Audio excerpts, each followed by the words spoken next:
Wonderful. There's always going to be one technical hitch, so we've hopefully got that one out of the way. I'm delighted to be with you today. It's really one of my areas of great interest and passion, and that is anything to do with innovation. However, I often say that not that we have all of the things that we need to solve in this world ready today, but a lot of things that have been designed or developed in the past are often very good fundamentals to build on. So I often say we need to look back in order to move forward, because at the end of the day, healthcare hasn't fundamentally changed a whole lot in the past 50, 100, 200 years. It has always had the ethos of making people live for longer and for health and to be healthier.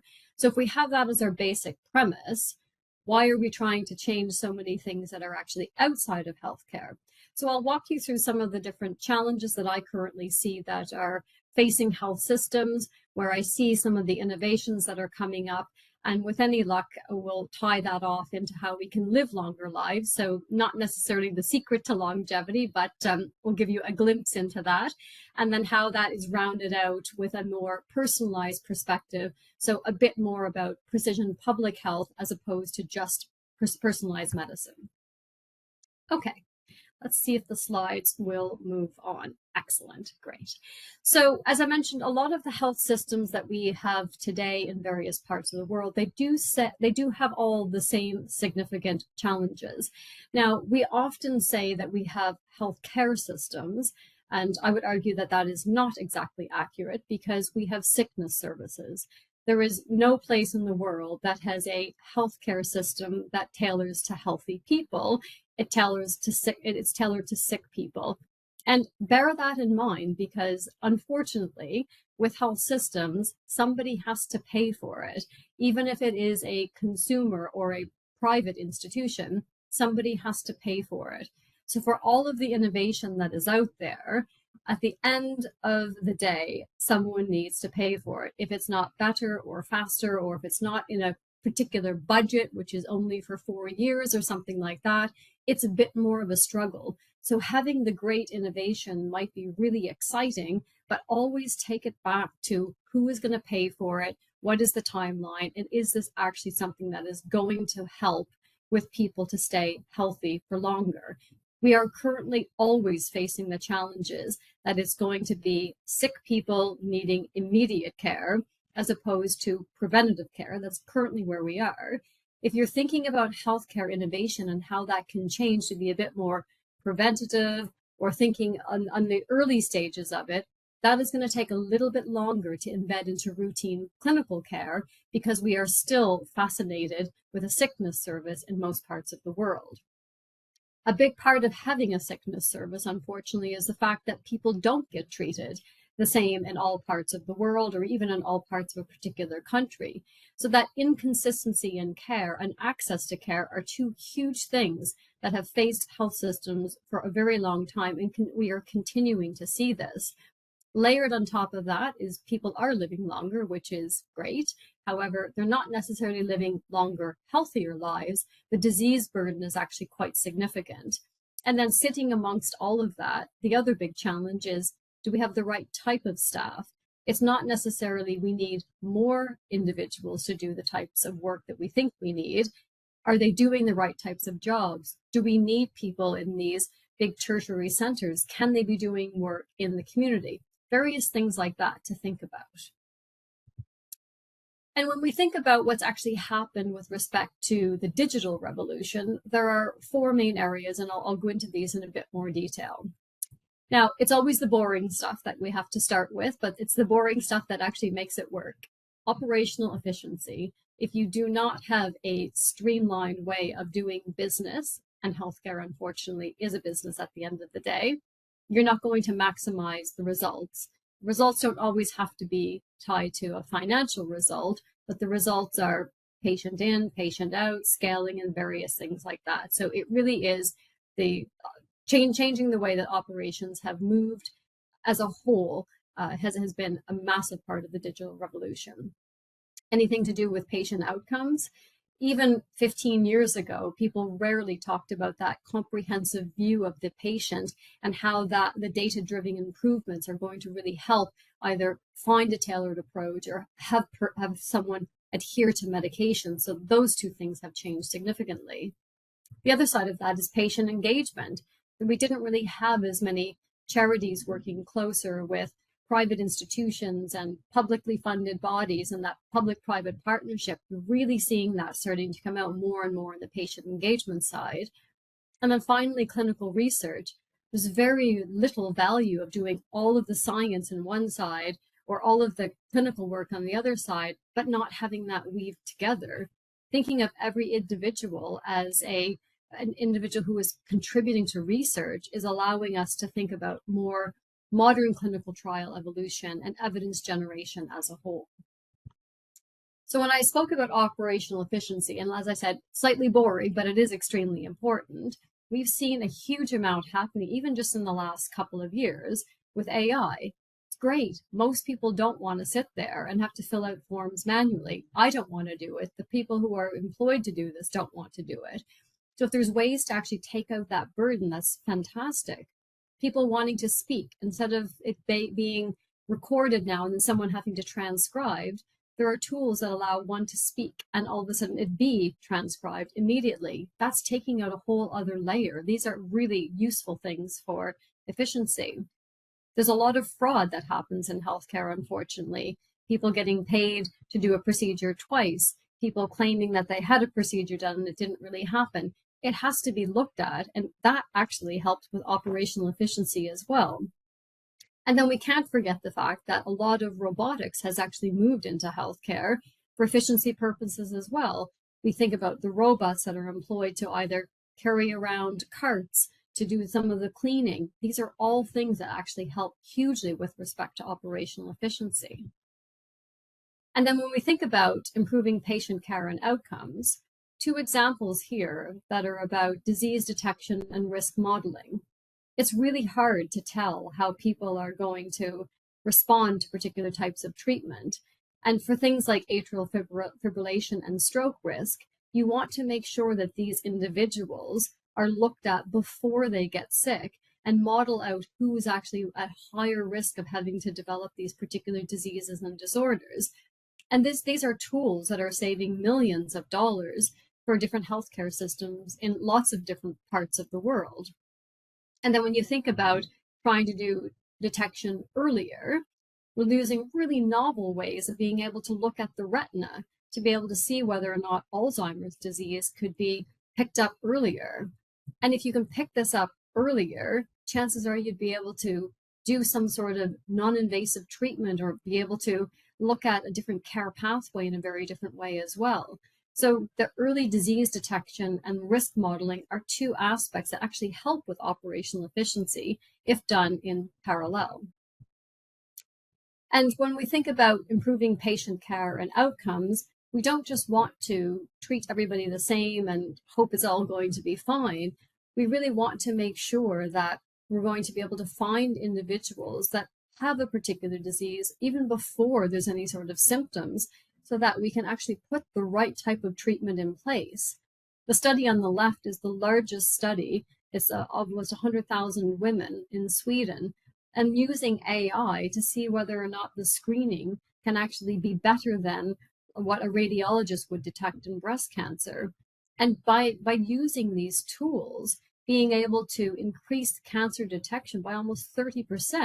And these are people who didn't necessarily have any sort of symptoms as well. So being able to do that earlier, you're always going to have a higher chance of survival or better treatment outcomes if you're able to catch it early. And then on the right-hand side is the remote patient monitoring systems. They don't necessarily seem all that exciting, and remote patient monitoring has been going on for a very long time. But in this particular instance, they enrolled a lot of different individuals, almost 2,000 individuals that had many different conditions, including COVID. This was a couple of years ago, in order to try to see whether or not hospital readmissions were going to be able to decrease. Hospital admissions for people who are in, healthcare systems that are paid for by governments and taxes and various things like that. When we walk into a hospital, we don't see a big sign that tells us how much it costs to go in. It's a lot of money. And so if you're able to avoid people going into the facility to begin with, that's already a cost savings. But in addition to that, not having someone readmitted is also saving a huge amount of time for the individual and also for the institution. And then when we think about patient engagement, there are a lot of tools that are allowing us to engage with patients in a very different way. And I always say, we're patients. We may not necessarily be individuals who are suffering with a particular disease or disorder long term, but we've all had a cold, we've all had a paper cut, we've all been sick, if you want to think of it that way. When you're thinking about patient engagement, don't think about them.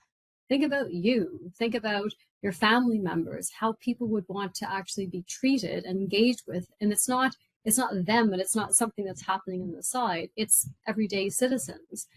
Being able to speak to someone and have a conversation about your symptoms and actually being able to have that captured and translated, it would make that interaction much more personal as opposed to seeing someone trying to take notes or typing on a computer and not even being able to make eye contact. We're seeing a lot of individuals suffering from loneliness, which sounds a bit strange when there's so many people in this world and there's so many interactions that are happening. Can we use robots to be able to interact with elderly care? This is happening on a regular basis. It just gives individuals something to kind of like touch and feel to make them feel that there's a different sort of a presence. And then there's a huge amount of education that's happening with respect to AI tools and also with respect to coaching apps. People who are taking medication don't necessarily always know what side effects they're experiencing because of that, or maybe the fact that they went outside without sunscreen and they shouldn't have. If this is all logged, it helps the individual understand a lot more about the comprehensive picture of the individual as well. And then when I mentioned clinical research, this really is the pillar of trying to change how what's happening in the lab is actually translated into the bedside, right? Bench to bedside. We hear this all the time, but how do we actually do that differently? There's wild ideas about clinical research being an N of one and having almost an individual clinical trial. I don't think we're quite there yet. I think that would be a lovely dream to have. But if we think about using clinical research for better trial design, being able to pull together data in different federated nodes for the same type of indication across multiple countries, for example, this will help with patient enrollment, different ways to look at drug design, drug repurposing. It makes that clinical research opportunity a really attractive one as well. And I mentioned that I would segue this into longevity because this is a trend, if you want to call it that. People keep thinking of it as, you know, an elixir somewhere that they're going to be able to take to live a lot longer. Whereas correct me if I'm wrong, but I do believe that the premise of longevity is actually to try to live a longer, healthier life. And if you think of that, it's not really one thing that we should be trying to maximize. It's several things. And at the heart of most of this, unfortunately, is prevention. And this is still something that our sickness services do not prioritize. It's actually the thing that they're almost pushing to the side and saying that's up to the individual to sort it out themselves. And you could argue that perhaps that is the case. But if that is the case, how do we engage with people to make them understand that all of these other things are also part of having a longer, healthier life, and there's only certain amounts of it that they can themselves control? So thinking about that whole holistic philosophy of longevity is an extremely important one for us to shift from our sickness service into our healthcare service. And one of the things that is always extremely sad is when you hear about all of these people living to be, very old and having this, long, sustained life, and then finding out that most of their life was in poor health. That's really not what most people want. We want to shift that from having a health system that supports a healthy individual for as long as possible as well. But if we're looking at a health system, and I highlighted at the beginning that there are a lot of significant challenges currently in these sickness services. If we have this happening, how can we turn all of these things that are causing so much stress in the system into allowing us to actually find a very different way forward? And those really are the areas that are going to be a lot of focus in the next couple of years, is making sure that improvement in efficiency is going to actually translate into a sustainable health system, and also an individual who can live a longer and healthier life. So this reactivity of, as I said, we're very good in every country. The minute someone needs to be seen and there needs to be something very drastic, we're very good at putting plasters on things and making sure that the situation is dealt with as quickly as possible. And that's great. But if we actually want to move from being so reactive and think about this whole proactive approach, this whole longevity, this whole transformation, it has to be less about what's on the left-hand side and more about what's on the right-hand side. We have to think about the preventative care approach. We have to think about this being decentralized. None of this should be happening in a hospital. And if that's the case, do we actually have a health system built to actually maximize what we're going to be needing in the next 3, 5, and 10 years? The answer is no. Huge amounts of innovation can be happening in that space. How do we allow individuals to take a role in that? Yes, there's going to be some tools involved. There's also things that currently exist today. There's pharmacies everywhere. There's pharmacies in places that don't necessarily even have GP practices. Can we use those differently? What about community centers? Just think differently when you're thinking about prevention and trying to look at health as a whole, because it's not, we just simply cannot keep doing things the way that we are today. And this slide has quite a few different statistics and various different use cases, and you'll be getting the slide so you don't have to worry about writing everything down. But I just want to put a couple of different things on this slide to highlight that most of the approaches that are actually having a maximum output is by looking at data. It's always about the data, and the data-driven approaches are the ones that help you with better patient outcomes, reduce costs, less burden in the health system as a whole. So looking at that on a population level usually allows an individual to take a couple of steps back and then decide whether or not there has to be something a bit more bespoke or a bit more centralized around a particular condition. But these are the things that individuals need to start to step back and look at.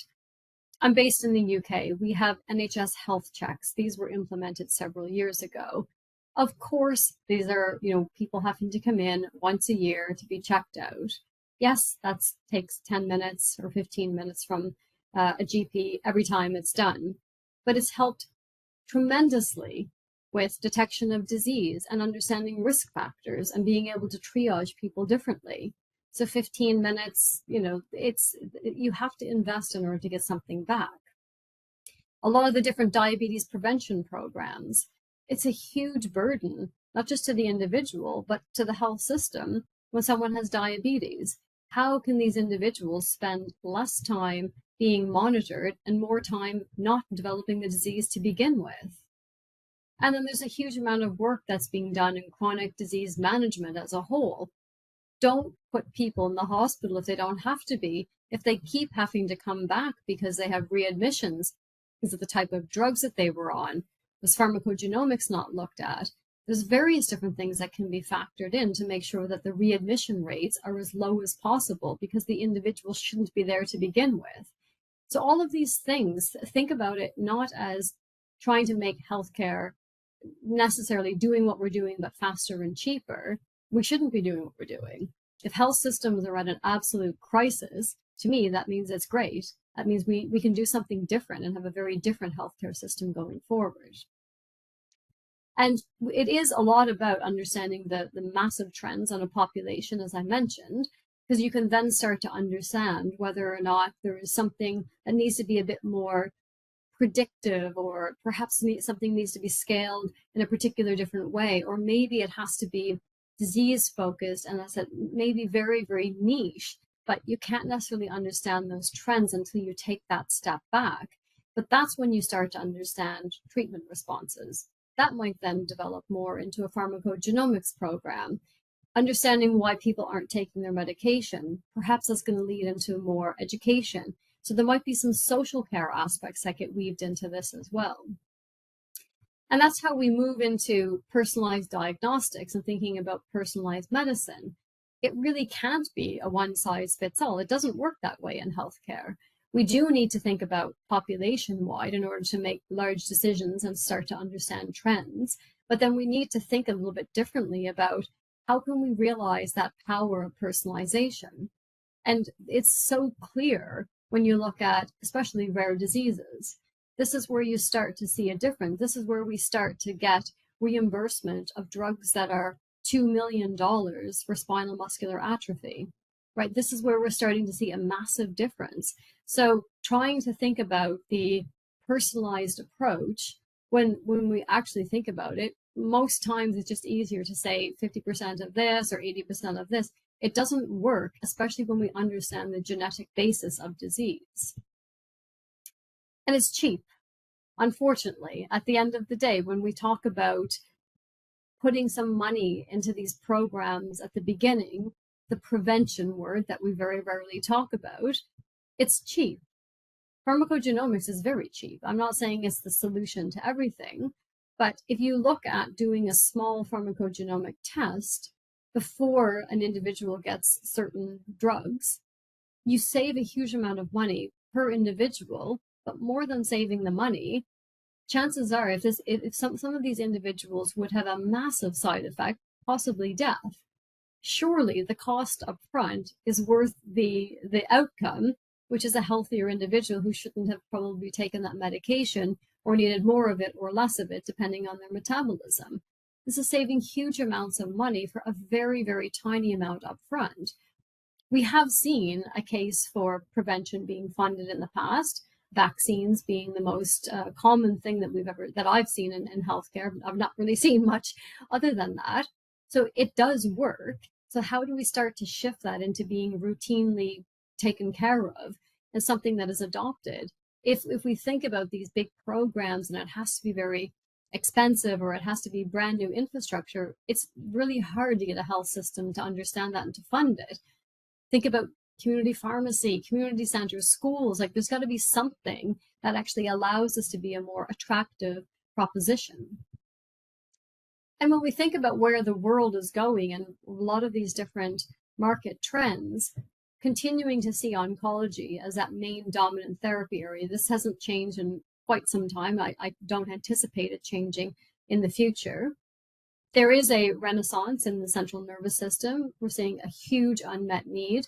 This mostly happened because of a lot of the drug companies stopped development about 10 years ago. And now we're seeing that lingering effect of not seeing much in not many new drugs coming to market. But there's also a lot that's happening with respect to sensors and digital therapeutics to make that a more attractive space to invest in and get outcomes as well. And I gave the example of spinal muscular atrophy and the cell and gene therapy that is being used there. We're starting to see more and more of this, which again is fantastic because these are game changers when it comes to a person's life being significantly altered for the positive if these cell and gene therapies are given very early in life as well. And then what we're continuing to see that digital health is sitting amongst all of these different opportunities going forward as well. And I am a geneticist, and therefore I always end up spending more of my time trying to talk about genomics and precision medicine and why this is such an important part of healthcare. But my personal interest aside, when you do think about the whole product life cycle, genomics is really a core component of that. It's a part of every single aspect of the product life cycle. When we can start to understand biomarkers differently, when we can start to find them earlier, when we can start to manage them digitally, all of this stuff comes together so that you can find different drug targets. You can assess the situation very differently. And ultimately, this almost becomes more preventative and predictive as opposed to reactive. I mentioned drug targets. This is a fantastic way to be able to identify different disease pathways. trying to find candidate drugs. You don't just sit down and start to scribble something out and hope for the best. We didn't have genomic data in the way that we have it today, even 5 years ago.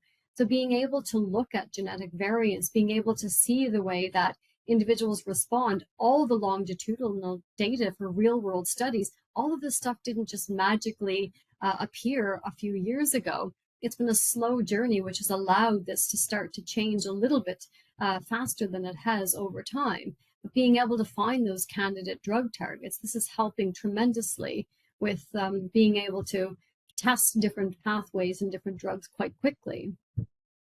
Being able to get these drugs approved. No one is going to do a clinical trial in a country unless that drug is going to be approved.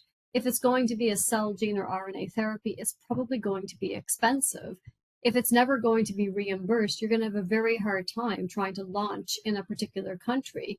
So looking at some of these different things and being able to find different ways of finding that genomic data. Can you identify the biological pathway of disease faster? Can it be done in a way that doesn't actually require a massive clinical trial? These are all of the things that, bizarrely enough, take almost as much time. They're just considered a bit more administrative, but this is the stuff that's actually going to allow new clinical trials for expanded therapeutic use, for example, to actually happen in many different parts of the world. So those are always things to be thinking about as well.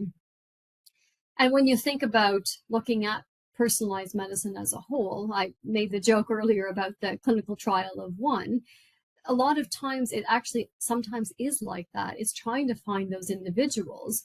If drugs aren't going to be effective in particular populations, again, you shouldn't be marketing your drug or your digital therapeutic or your diagnostic test or whatever it is that you're developing in those areas. It just does not make any sense.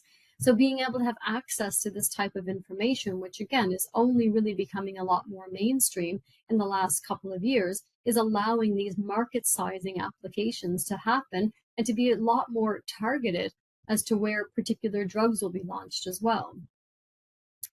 And we're also seeing a lot more data that's coming up now because there's different ways to screen.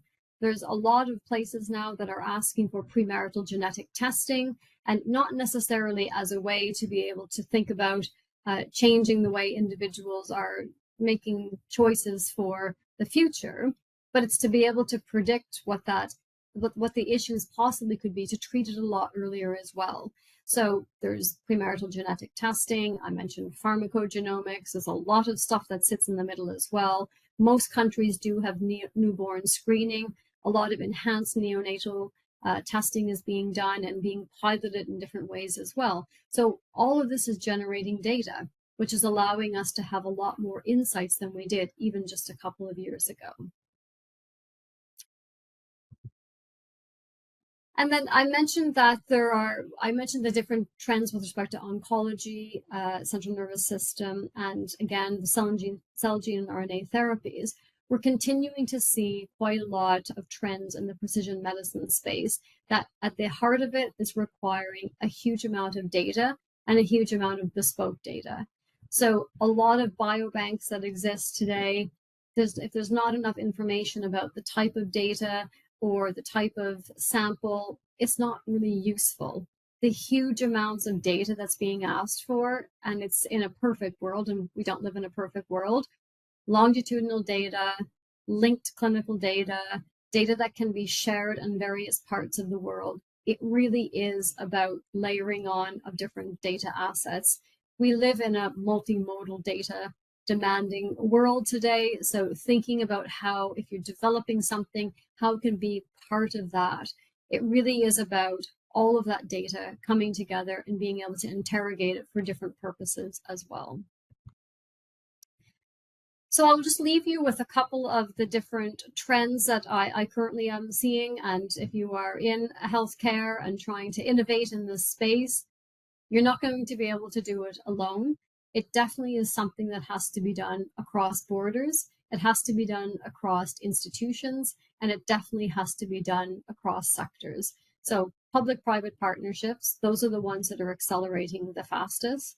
Governments are putting money into more than often it is population-wide projects as opposed to something very personalized, but that personalization aspect will come probably more likely when there's a public-private partnership.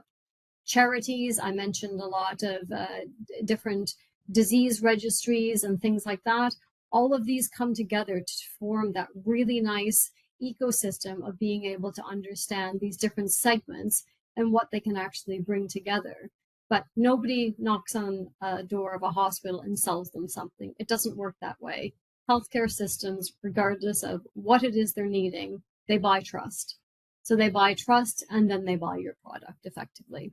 So think about what you need with respect to working in some of these different sectors. If you don't have a relationship with an academic or a small company or a large company or a government, all of these things come together, and that's actually how healthcare is advancing and has advanced so quickly in the past 5 years.